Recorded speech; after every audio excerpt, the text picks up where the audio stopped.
देखो ध्यान देंगे आप लोग बहुत ज़्यादा और पूरा चैप्टर को आसानी से समझेंगे। फिजिक्स का चैप्टर है ये, इंटर का। और मैं एक बात कह देता हूँ, आप लोग सुनो बात हमारी। देखो, यदि आप अपने अनुसार बगैर टीचर की सहायता भी इस प्रकार से आप लिखना जान जाते हैं तो आप स्वयं सोचना जान जाएंगे। किसी लॉन्ग क्वेश्चन को आप लॉन्ग क्वेश्चन में देखो, किसी भी कुछ आपको हम बताते हैं तरीके सीखने के। आप लॉन्ग क्वेश्चन देखते हो तो अरे इतना लंबा क्वेश्चन कौन याद करेगा, उसे काहे देखते हो आप उसमें वो बातें देखो जो सिर्फ देखने योग्य हैं, बाकी तो बना ही लोगे अपने पास से। तो आप अपने पास लॉन्ग क्वेश्चन का 60 किया करो, और फिर जब आप 60 कर दोगे तो उसकी सहायता से आपके 60 क्वेश्चन भी हो जाएंगे और लॉन्ग क्वेश्चन तो हो ही जाएगा। आज हमारा चैप्टर है एटम, परमाणु कहते हैं। सर्वप्रथम इसको डाल्टन जी ने देखा था। डाल्टन ने 1803 में देखा और पाया कि परमाणु एक ऐसा कण है, मालिक्यूल है, जिसको अविभाजित नहीं किया जा सकता, अर्थात जिसको बांट नहीं सकते। अब एक बात सोचो, इतना छोटा होगा जिसे बांट नहीं सकते, तो उसके अंदर भी कुछ हो सकता है। इस बात की पता लगाने की जिम्मेदारी कई लोगों को सौंपी गई थी। अभी आपको दिखाएंगे, क्वेश्चन आएगा बोहर का परमाणु मॉडल, रदरफोर्ड का अल्फा कणों द्वारा परमाणु मॉडल। हाँ, ये बात और है, किसी का कारगर हुआ, किसी का नहीं हुआ, परंतु प्रश्न बना उससे कि रदरफोर्ड में क्या कमियां रहीं, बोहर का मॉडल कहाँ तक सही है। तो आपको सबसे पहले हम सिखाते हैं बोहर का मॉडल। इससे पहले हम आपको बताएंगे कि परमाणु होता क्या है। मान लिया ये कोई परमाणु है, इसमें बच्चों क्या होता है कि इसके चारों ओर स्थायी कक्षाओं में इलेक्ट्रॉन घूमा करते हैं, इस प्रकार से गति किया करते हैं। इलेक्ट्रॉन हमेशा गति ही करते रहते हैं, चारों ओर घूमते रहते हैं। अब यार ये इलेक्ट्रॉन घूम रहे होते हैं, अब ये इसमें और क्या पाया जाएगा, इसके भैया अंदर प्रोटॉन और न्यूट्रॉन पाए जाते हैं, वही भैया इसको गति देने में सहायता करते हैं। अब एक बात सोचो, इलेक्ट्रॉन लगातार घूमता रहेगा, लगातार घूमता रहेगा, तो कोई तो समय ऐसा होगा जब उसकी ऊर्जा समाप्त हो जाएगी। वो कहाँ आ जाएगा, अब भाई ऊर्जा समाप्त हो जाएगा, धीरे धीरे कहाँ खिंचक चलाएगा, यहाँ जाएगा और आकर इसी में समावेशित हो जाएगा, अपनी ऊर्जा को नष्ट कर देगा। तो ये तो था मॉडल। इलेक्ट्रॉन घुमा करते हैं और उसके अंदर क्या होते हैं, प्रोटॉन और न्यूट्रॉन पाए जाते हैं। अच्छा, लॉन्ग क्वेश्चन में आएगा बोहर की संकल्पना दीजिए और बताइए कि इसके बारे में बोहर ने क्या कहा। तो आप डालेंगे सीधे हेडिंग बोहर की संकल्पना और उसमें चालू कर देंगे डाल के हेडिंग बोहर की संकल्पना क्या थी। तो आप अब तो सब इतना तो आप समझ सकते हो, बोहर ने किस पे प्रयोग किया, परमाणु पे किया। तो लिख दोगे कि बोहर ने परमाणु को जानने के लिए अपने प्रयोग किए, जिसमें उन्होंने क्या पाया, इन्होंने पहला ये पाया कि भैया जो परमाणु है इसके चारों ओर इलेक्ट्रॉन क्या करते हैं, स्थायी कक्षाओं में चक्कर लगाते हैं, एक वृत्ताकार कक्षा में घूमते हैं, चक्कर लगाते हैं। और चक्कर लगाने में क्या होता है, उनको बल कहाँ से मिलेगा। आप सोचो, कोई चीज़ है, जब किसी की चारों तरफ मथनी देखी होगी आप लोगों ने, जब घूम रही होती है तो उसको बल कहाँ से मिलता है, उस पदार्थ से मिलता है जिसमें घूमती है। अगर मिट्टी में फंसाओ तो अच्छी घूम पाएगी वो नहीं, वो भाई मक्खन निकालते हो, दूध से क्रीम निकालते हो तो घूम जाती। तो उसको जो अभिकेंद्र बल मिल रहा है वो कहाँ से मिल रहा है, उससे मिल रहा है। तो इसी प्रकार जब कोई इलेक्ट्रॉन वृत्ताकार कक्षा में घूम रहा होता है तो उसको अभिकेंद्र बल कहाँ से मिलता है, परमाणु से ही मिल जाता है। और क्या होता है, वो चक्कर लगाते लगाते लगाते लगाते अपनी स्थायी कक्षाओं में घूमते घूमते क्या करते हैं, अपनी ऊर्जा का नष्ट कर देते हैं और वृत्ताकार मार्ग को धीरे धीरे कम करते हुए स्थायी कक्षाओं का मार्ग अपनाते हुए केंद्र की ओर आकर्षित होने लगते हैं। अच्छा, पहला हो गया। दूसरा क्या होता है, इलेक्ट्रॉन जो है स्थायी कक्षाओं में नहीं घूमते, ऐसा नहीं कि इनकी सभी कक्षाएं एक समान ही रहें, स्थायी कक्षाएं ही रहें, बल्कि क्या पाया जाता है, ये अपनी स्थायी कक्षाओं में न घूमकर संभव कक्षाओं में नहीं घूमते हैं, बल्कि ये जिन कक्षाओं में घूमते हैं इनका कोणीय संवेग जो आता है h/2 पाई के बराबर आ जाता है, या कह सकते हैं इनका कोणीय संवेग h/2 पाई का गुणज होता है। अच्छा, अब सोचो अगला, जब भाई कोई चीज़ घूमेगी चलेगी तो ऊर्जा निकालेगी भी और ऊर्जा उसको चाहिए भी। आप सोचो कि ऊर्जा का उत्सर्जन और अवशोषण दोनों करेगी, तो क्या ऊर्जा उत्सर्जित नहीं करते?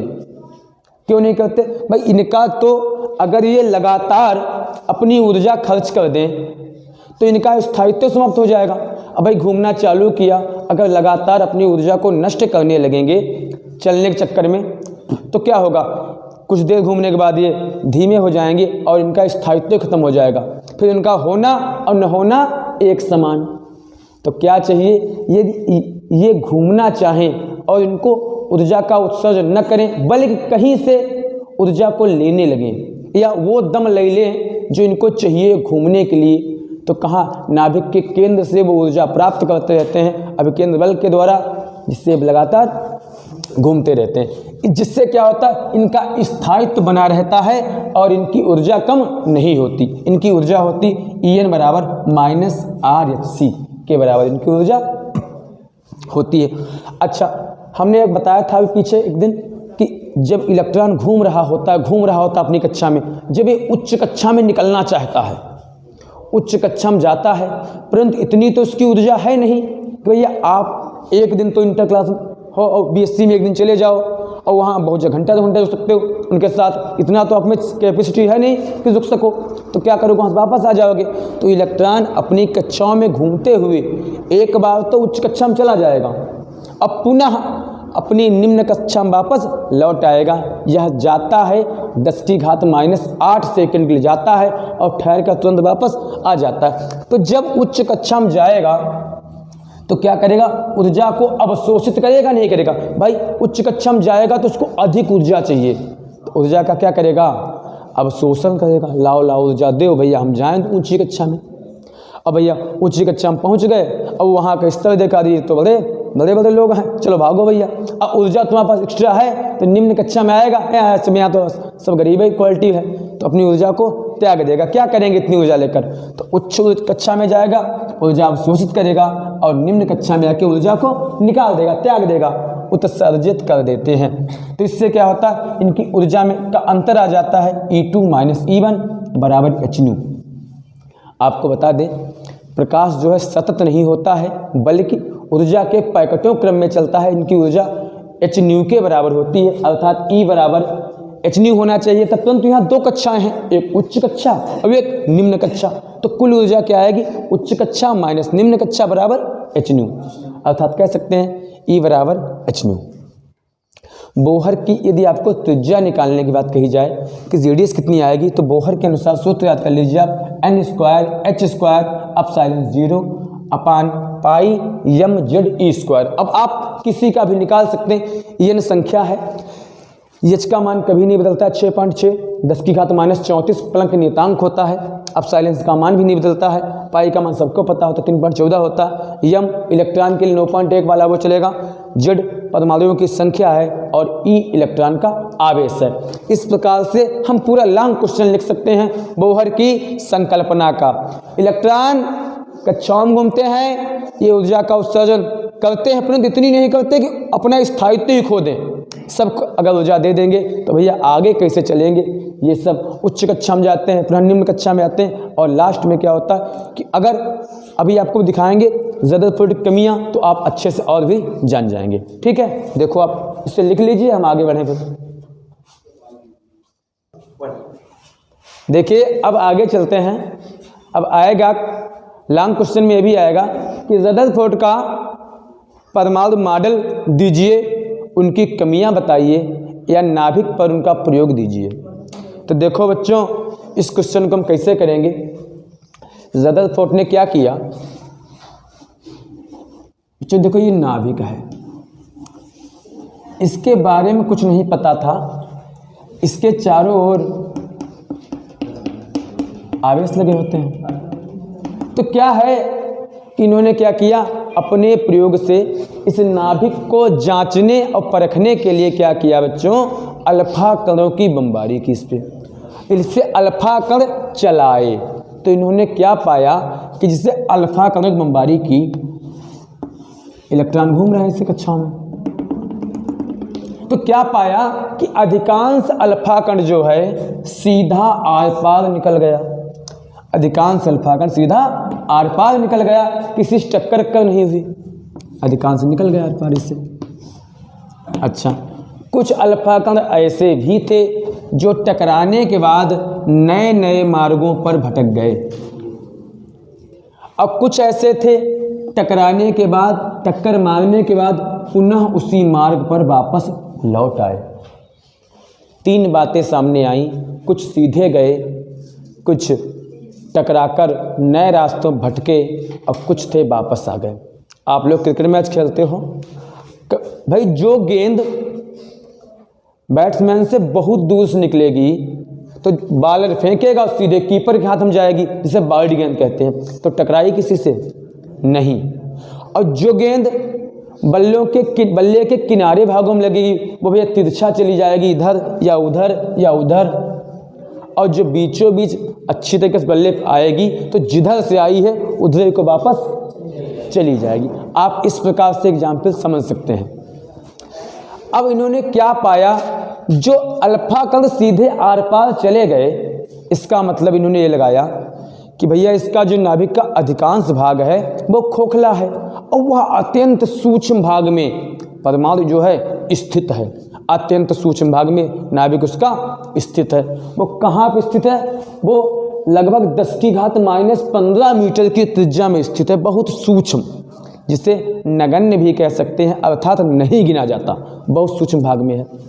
फिर इन्होंने क्या, दूसरी बार क्या हुआ, टक्कर मारकर नए मार्गों पर चले गए। इससे ये सिद्ध हुआ कि टक्कर जब हुई तो इन्होंने बताया था कि भाई इलेक्ट्रॉन स्थायी कक्षाओं में घूमते हैं, तो टक्कर जब हुई तो नए मार्गों में गया कण, तो इससे सिद्ध हुआ कि उसका भले ही भाग सूक्ष्म है परंतु है तो सघन, कठोर है, वरना उस सूक्ष्म भाग को भी न तोड़ सका और अपनी गति को खोकर एक नई गति में एक नए रास्ते पर चला गया। और भैया कुछ अल्फा कण टकराने के बाद पुनः वापस आ गए, ये बताता है कि उसका अधिकांश भाग क्या, पूरा भाग ही ठोस है, सघन है, धनावेशित है, जिसे तोड़ा नहीं जा सकता। ये तोड़ पाते तो कण वापस नहीं आते बल्कि सीधे जाते, वो वापस आ गए।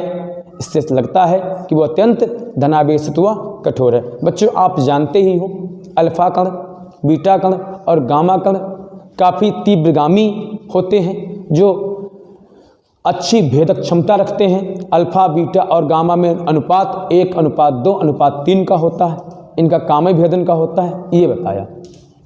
तो इस आधार पर इनका जो नियम बना उसमें कमियां आई। तो अगर प्रश्न आ जाए कि रदरफोर्ड की कमियां, तो आप कमियों को कैसे लिखेंगे, ये ध्यान समझना आपको। पहली कमियां जो आए उसमें लिखना है, पहली कमी क्या थी, इन्होंने कहा था स्थायित्व की व्याख्या सही से नहीं दे पाए।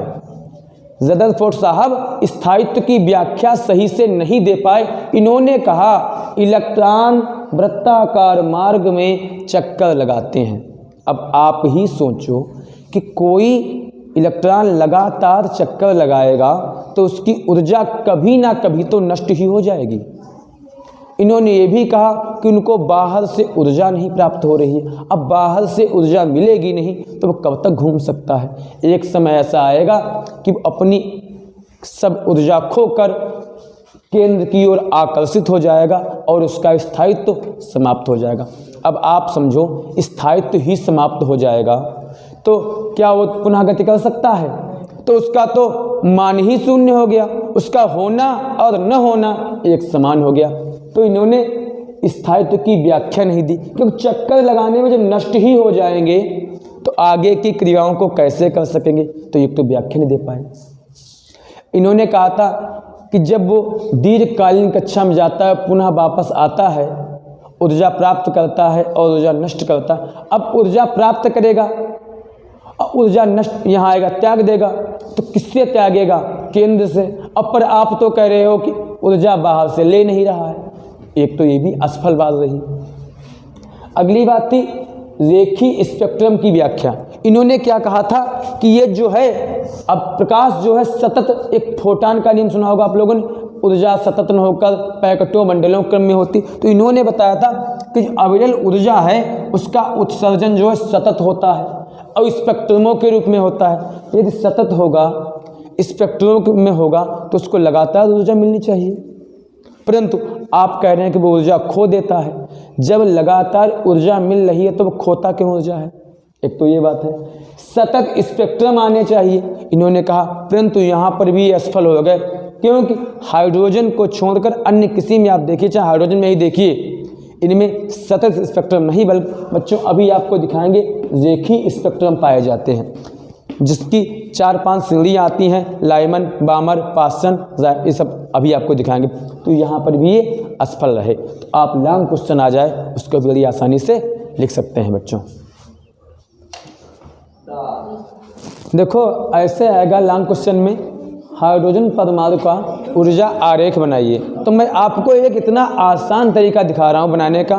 आप क्या करें, N1 N2 इस प्रकार से आप 6-7 लाइनें बना लीजिए और लास्ट में अनंत दिखा दीजिए। भाई सोचो किसी चीज़ का पहला होता तो लास्ट तो होता है, तो लास्ट का दिखा दीजिए अनंत। अब इस प्रकार से इसे लाइनें खींच लीजिए,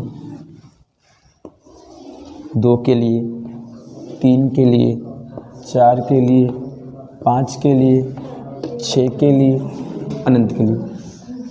अब एक मेरा फार्मूला आप याद कर लीजिए, बनाया है ट्रिक के रूप में, लाबा पावर फुल।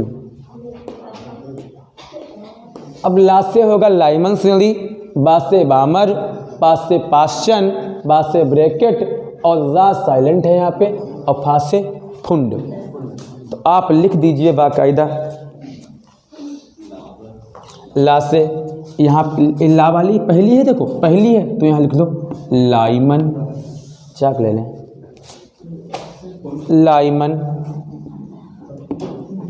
बामर,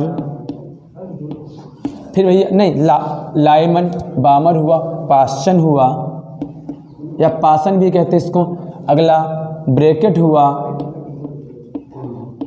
अगला कौन सा है? फुंड है।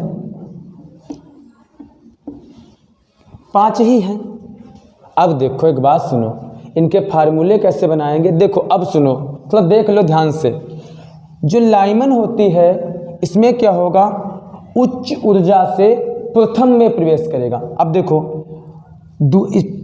इसके लिए कौन सी उच्च होगी, 2 वाली होगी कि ए वाली होगी? ए वाली होगी। तो यहाँ से इलेक्ट्रॉन यहाँ प्रवेश करेगा। आप इस प्रकार से बना दीजिए आरेखों को, एक एक बढ़ाकर।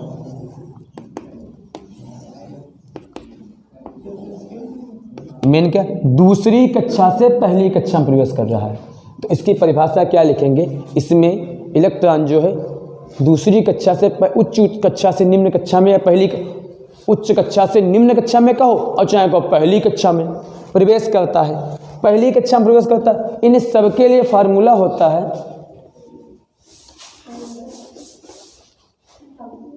1/लैम्डा बराबर R जो है ज़िडबर्ग नियतांक है, यहाँ पे N1 और यहाँ N2। तो यहाँ पे है भाई लाइमन के लिए है तो N का मान कितना है, 1 का स्क्वायर और -1 आगे के लिए यहाँ कर दीजिए N²। अब कैसे कर दें, देखो लाइमन के लिए था तो इनका मान यहाँ पहले 1 रख लिया, अब इनका मान यहाँ का डाला जाएगा, 1 के बाद क्या आता है, इनका मान हो जाएगा 2, 3, 4। अब बामर का निकाल लीजिए, यही प्रकार से लाइमन था तो L लगा दो, बामर था तो B लगा दो यहाँ पे। अब एक इसमें भी होगा R, भाई यहाँ स्टार्टिंग 2 से हुई है तो 1/2 का स्क्वायर, और यहाँ N है तो 1/N ही रहेगा। तो N का मान यहाँ 2 है तो यहाँ पड़ेगा 3 से और 4 से। अब इस प्रकार पास्चन का निकाल लो 1/λ पी कर लो आर 1/3 का स्क्वायर, क्योंकि पास्चन वाली भैया हमारे 3 से स्टार्ट होती है, और माइनस 1/n स्क्वायर। तो यहाँ इनका मान क्या पड़ेगा 4, 5, 6 पड़ेगा। अब ब्रैकेट का भी इसी प्रकार निकालो और फुंड का भी निकालो। ब्रैकेट का निकालो होगा 1/λ आर, तो ब्रैकेट में कितने 4 से है तो 1/4 का स्क्वायर माइनस n स्क्वायर।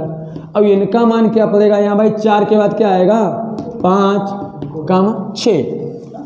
फुंड के लिए 1/λ बराबर आर। अब भाई फुंड 5 पे होती है 1/5 का स्क्वायर माइनस 1/n का स्क्वायर, n बराबर आएगा 6, 7, 8।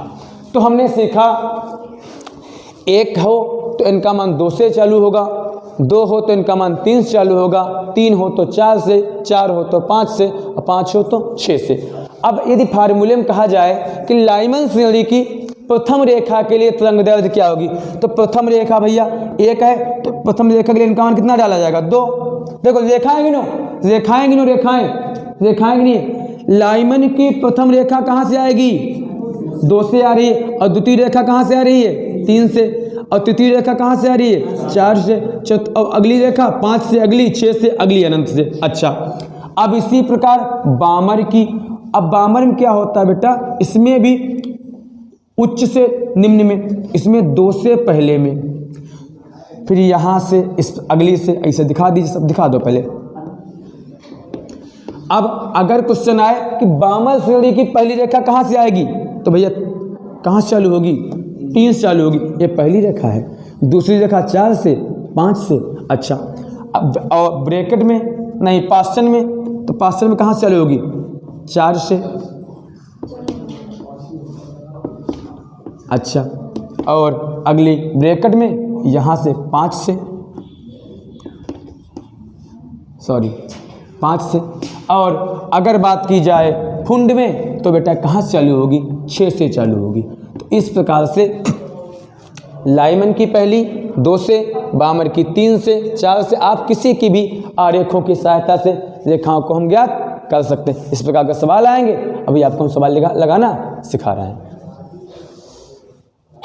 देखो एक बात नहीं ध्यान दिया हमने, हाँ ऐसा भी पूछ देते हैं कि रेखा किस भाग से मिलती है, तो आप समझो पहली रेखा मिलेगी पराबैंगनी से, पराबैंगनी भाग से प्राप्त होगी।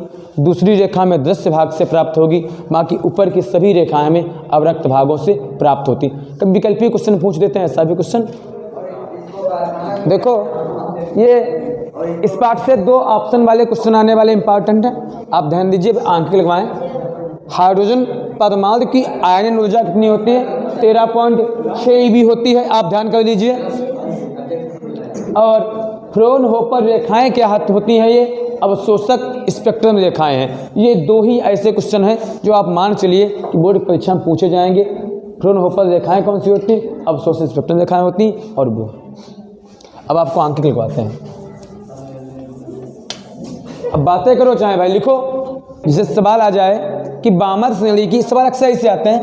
क्वेश्चन आया कि बामर श्रेणी की प्रथम रेखा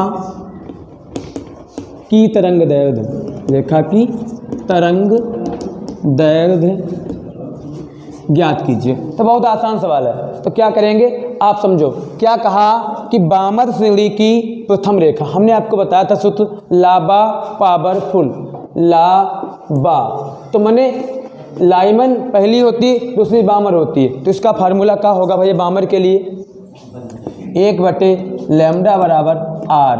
बामर दूसरी है ना, तो यहाँ 2 का स्क्वायर और माइनस n का स्क्वायर। बच्चों यदि लाइमन होता तो बन सकते, बामर है तो 2, पास्चन होता तो 3। तो यहाँ जब 2 रखा तो इनका मान यहाँ कहाँ से चालू होगा 3, 4, 5। तो प्रथम रेखा कहा, तो प्रथम रेखा कितनी होगी n बराबर होगी 3। लगा दीजिए 1/λ आर 2 का स्क्वायर माइनस 3 का स्क्वायर आ जाएगा 2 दूना 4 माइनस 3 3 9। एलसीएम लो भैया 36 आया, 9 कम 9 माइनस 4। तो कितना आ गया 1/λ। 1/λ बराबर क्या आया 5r/36 आ गया। 9 4 के 5। अब पलट दीजिए इसको तो हो जाएगा लैम्डा ऊपर चला जाएगा, लिख दो पलटने पर तो क्या हो जाएगा लैम्डा ऊपर जाएगा 36/5r। अब देखो 36 को 36 से रखो बटे 5। r तो क्या है ज़िडरल नियतांक है, इसका मान निश्चित होता है। r का मान क्या होता है 1.097 10 की घात 7। ठीक, डालो 1.097 10 की घात 7। हटाइए पॉइंट यहाँ से तो 1 2 3 1 2 3 सिफर बढ़ गए 36। अब 5 की 10 97 से गुना कर लीजिए। 10 97 की 5 से गुणा करें। 5 7 35 का 5 बचे 3, 5 9 45 और 3 48 का 8 बचे 4, 5 कम 5। 5 7 35 का 5 बचे 3, 5 9 45 तो 3 48 के 8 बचा 4, 4 यहाँ पे आ जाएगा और 5 कम 5 आ गया 54 85 और 10 की घात ऊपर जाएगा माइनस का हो जाएगा 7। अब आप इससे भाग कर दीजिए इसको, देखो भाग कर देते इसके, आप करिए भाग 54 85 से आप लोग भी क्या करिए 36 करिए, कितनी बार हो जाएगा गिनो गिनो 1 2 3 4 तो भाग करते तो भैया आएगा इसका 6 पॉइंट आंसर आता है 65। इसका देखो आंसर याद ही रहते इसे 65 63 आता है, किसी का 12 15 आता है तो आएगा 6.65 63। अब आप देखो तो 6.563 आएगा और 10 की घात माइनस का 7 आएगा। आप 3 अंक हटा दीजिए उधर तो कर दीजिए 65 63 तो यहाँ 3 ऊपर चला जाएगा 10 की घात माइनस 10 हो जाएगा और 10 की घात 10 को क्या कहते हैं अंगस्ट्रॉम कहते हैं। तो आंसर आ गया 65 63 अंगस्ट्रॉम। इस प्रकार से आपका सवाल हो जाता है। अब देखिए आप लोग